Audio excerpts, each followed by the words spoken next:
Sure. Yeah, I mean, obviously, quick turnaround here from Sunday. Obviously, you're always excited to be selected in the field, and it's as a young player and these guys growing up, it's the March Madness and the Selection Sunday was always a big thing to watch the unveiling of the bracket. So, we've been able to. I think the quick turnaround's good for us. Had a good day off yesterday and got back learning about Montana today, and we'll do more tomorrow after we get out there. But obviously, a good team, well coached. He's done a good job there for 11 or 12 years now, and obviously we played Montana back in 2012. It wasn't Wayne Tinkle was the coach there at that time, but a program that's historically been very good in that league and very consistent, and you can tell by watching them on film. They're experienced players, old players, fundamentally sound, tough, exactly what you'd expect getting a champion out of a league like that. So, said I remind everyone, specifically my players, you don't take this for granted. I mean, this is a special time, and we get a team that has earned their way here and earned their way to this seed, and we're looking forward to getting out to Denver and then playing on Thursday morning. Coach, Yeah. a two-parter on preparation. You mentioned, the quick turnaround. Mm-hmm. Do you guys do anything differently when you played 4 games in 4 days and now have to go play on Thursday? And also, when it comes to preparation, do you factor things like altitude when you're going to play in Denver, given you guys haven't played there before? Yeah, I mean, it's in terms of the recuperation or recovery, I mean, that started already on Sunday. I mean, Sunday after we get done, Sunday night when we got back here, preparation started the minute the brackets got revealed. I mean, I was already watching 2 or 3 games deep into the preparation by Sunday night, and then using, like I said, Sunday night and Monday for recovery and everything. I mean, you're getting to this time of the year, or when you're in this time of the year, you have to trust who you are. I mean, we're going to change a whole lot. They're not going to change a whole lot. You trust your preparation and what's got you to this point and the success you've had. So the normal, you approach it no matter where you would go. You approach it the same way in terms of the recovery and how we've fortunate to play 4 games in 4 days, and it means we've obviously got a good team to be able to play that deep into that tournament. And now you turn around and you learn quickly. Like I said, the biggest thing that'll help, I think, and you get to this time of the year, is that Montana, I believe, is too, very grounded in what they do, very grounded in their principles, how they play.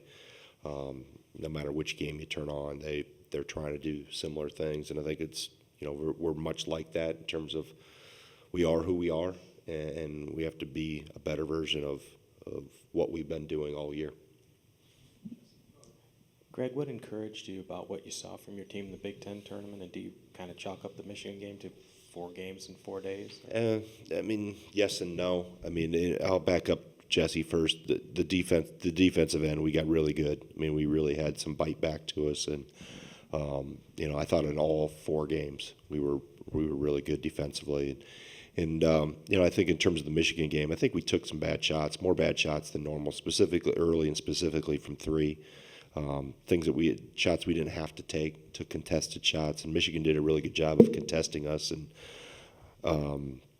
but we settled too much at times in terms of. I mean, we missed some good shots too. We had some wide open looks, even late. We had some wide open looks, but I thought holistically the story of that is.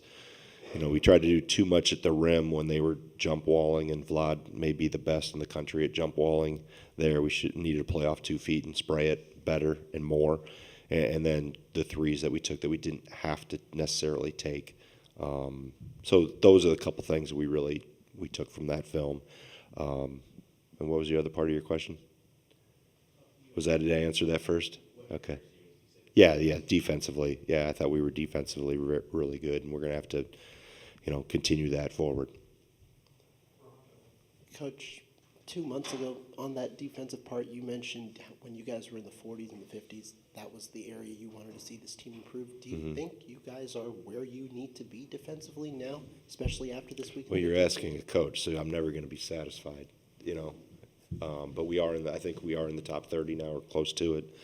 And that was the target of trying to be, you know, top 25, top 30 defensively, and top 10 offensively. I know we've hovered in that 12, 13 spot at times offensively, or the Ken Palm, I think that's where we're at. But yeah, there's always room for improvement. I don't think we'll, you know, ever stop asking for more and trying to set the bar higher. So we've definitely made big strides, you know, in the last 60 days. And obviously you need to be able to play for deep into this month. You have to be good on both ends of the floor. Coach, Yeah. what are some of the things about the Grizzlies that maybe stick out to you? Is it the guard play offensively? And in addition, I think their tallest player is 6'8". Does that kind of change your preparation at all? Not really, no. I mean, they're like I said before, it's what you expect out of that league in the Big Sky. But you know, just the biggest thing is how old they are. And I think probably if you look across the board, I haven't studied all 68 rosters.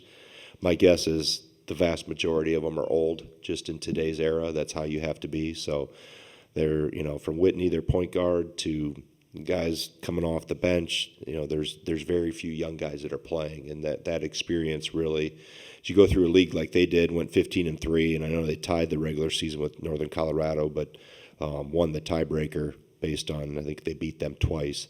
The experience jumps out. You know, they've had guys that have been there, whether they've done it.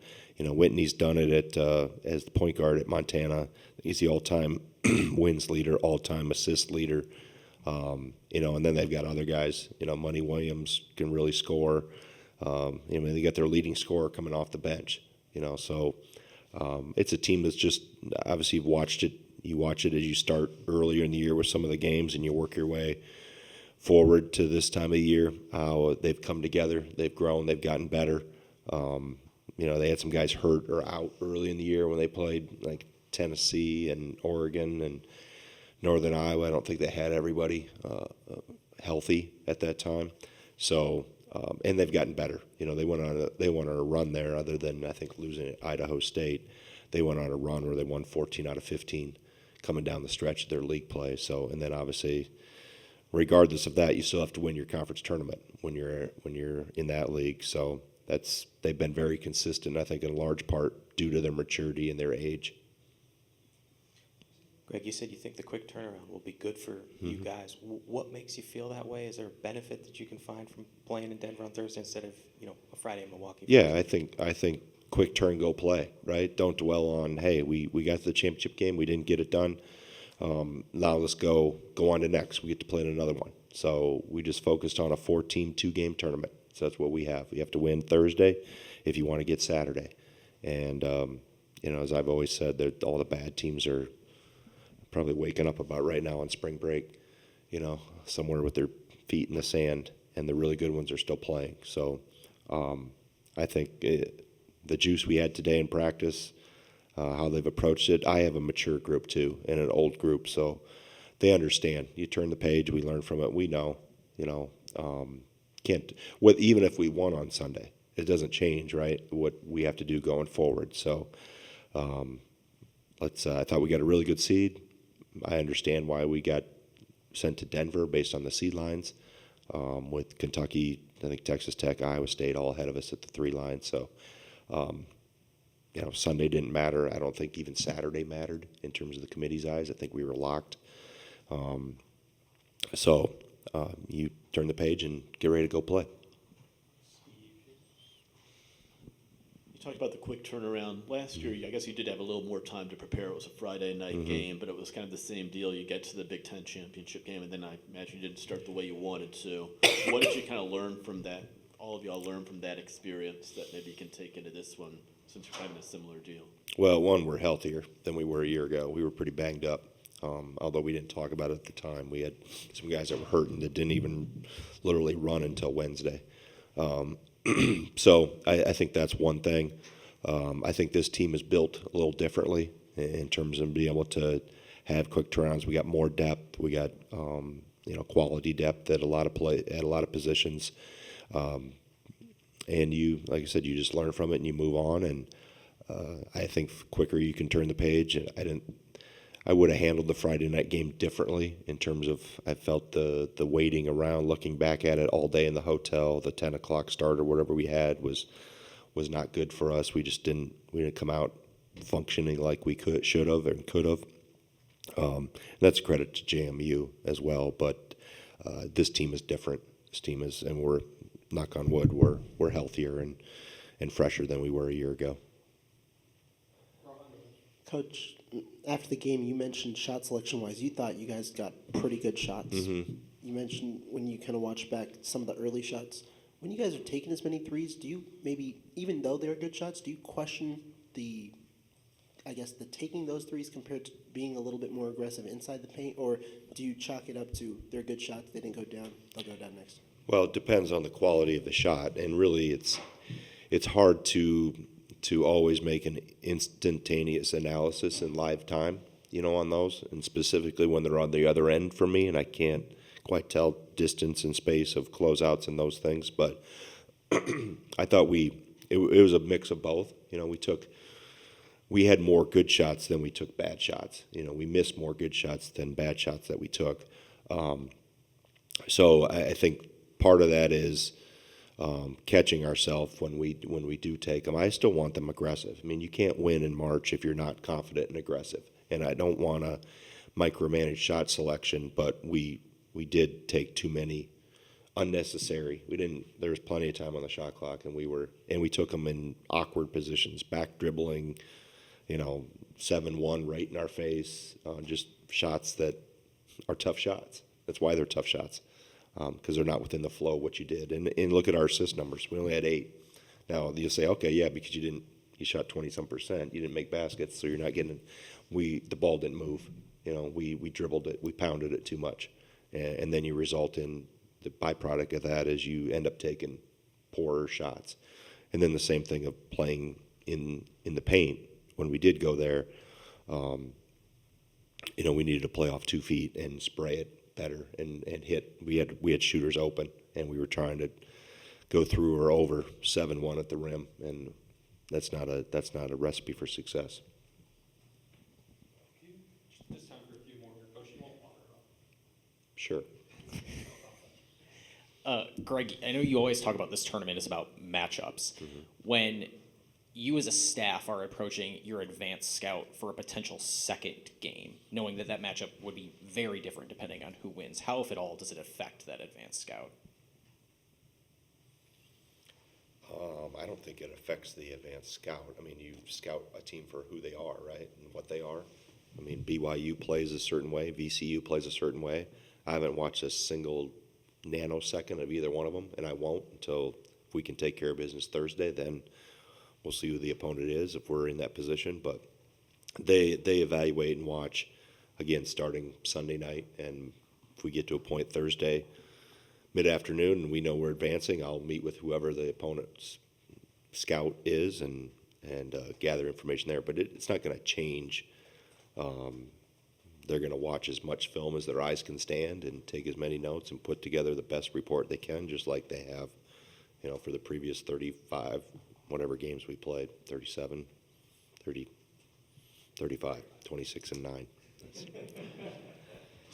Anything else at all here? One more here. Somebody you had touched on the altitude a little earlier. I'm just wondering with Tonje, his experience in Colorado State, I don't know if he's talked about, could that help at all, just having dealt with that to at least a certain extent there? Yeah, I mean, maybe it'll help him. I don't know. I mean, I think the one thing is you just prepare for it the best you can and you adjust to it. I think, having our strength coach that's been in that world with specifically with hockey and the travel he did with that and his understanding of teams going into that, how you prepare for that.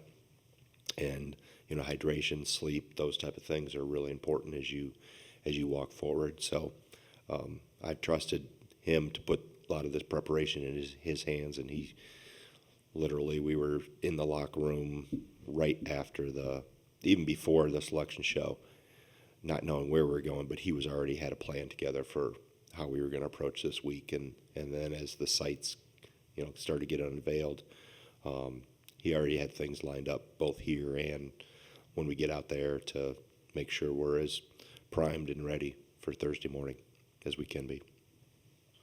All right, I'll get everybody. All right.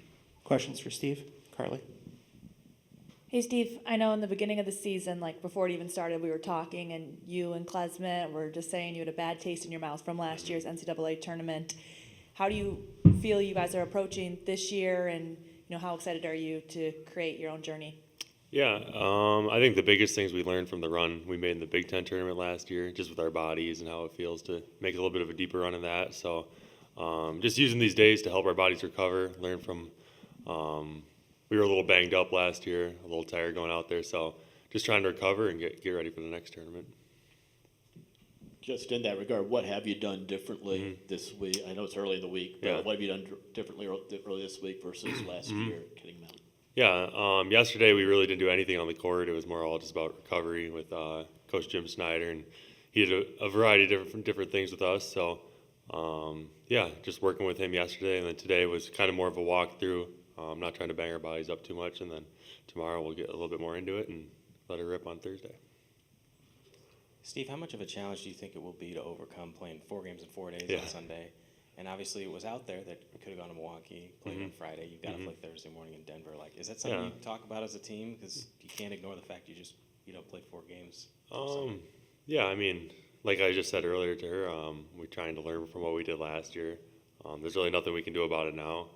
So just trying to get our bodies right, I think, is the biggest thing. I keep saying it, but I think it is the biggest thing, just trying to get our bodies right at this time of the year. We've played enough basketball. I don't know how much more scout and how many more drills we can do. It's just about going out there and playing and getting healthy for sure. Andrew? Steve, did you stay up late at all this year watching any Grizzlies basketball? And if not, what have you learned about them over these last couple days? Yeah, no, I hadn't seen anything till today, until the coaches told us about them today. And obviously they're a good team. The 64 teams that are still playing are all good teams. So they're a little bit smaller. So they got a big guy, a couple guards, shooters. But we got film tonight, and I'm sure we'll dive a little deeper into them.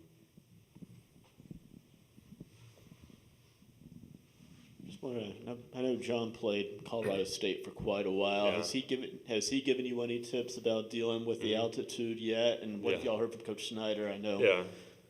Yeah. I mean, John, the guys I've asked, they said they can feel it when they're out there. They don't lie about it. So they said they can feel the altitude, and that's goes into what Coach Jim's helping us with yesterday and today. Just different things he's given us to help with the altitude and different stuff we're doing for that. And then, but when it comes down to it, it's all about playing basketball. They have to play in the altitude too. It's not just us. So I don't know how elevated Montana is, but it's both of us out there, and the best team will win for sure. How you doing, Steve? Good. I know you said you haven't dived too deep into what they do, but you probably know that they're a pretty short team. Yeah. The tallest guy I think is 6'8" or 6'10". Just generally, what is easy, what is hard about playing these really short teams? Yeah, I mean, I think like we saw against some of the teams earlier this season, like UTRGV, they can give you trouble just with the different matchups they have out there, just the different movement, the shooters all over the floor. Like, I think in the Big Ten, you're specifically not used to guarding teams like that, so it's a little bit different for us. Teams that are used to guarding teams with 2 bigs or a true 4 and a true 5 man. So just throwing that different look that you haven't seen since maybe earlier this year can be a challenge, but I have faith in the coaches that they'll get us ready and we'll be prepared. So, Steve, what do you think what are the biggest keys you have to do well to make it out of this first weekend and give yourselves a shot to continue in this tournament? I think, like we've said all year, it's more about us than the team we're playing. That's not just against Montana, that's against anyone we're going to play in this tournament. And that's what we've been talking about this whole season. So I think it's just more about us, just executing our game plan. I keep going back to getting healthy, getting fresh. I think that's when we're at our best. And like I said earlier, there's only so many more drills, only so many more plays we can go through. It's just about going out there and playing now and knowing what we do. Anything else for Steve? Thank you. Thank you. Thank you very much.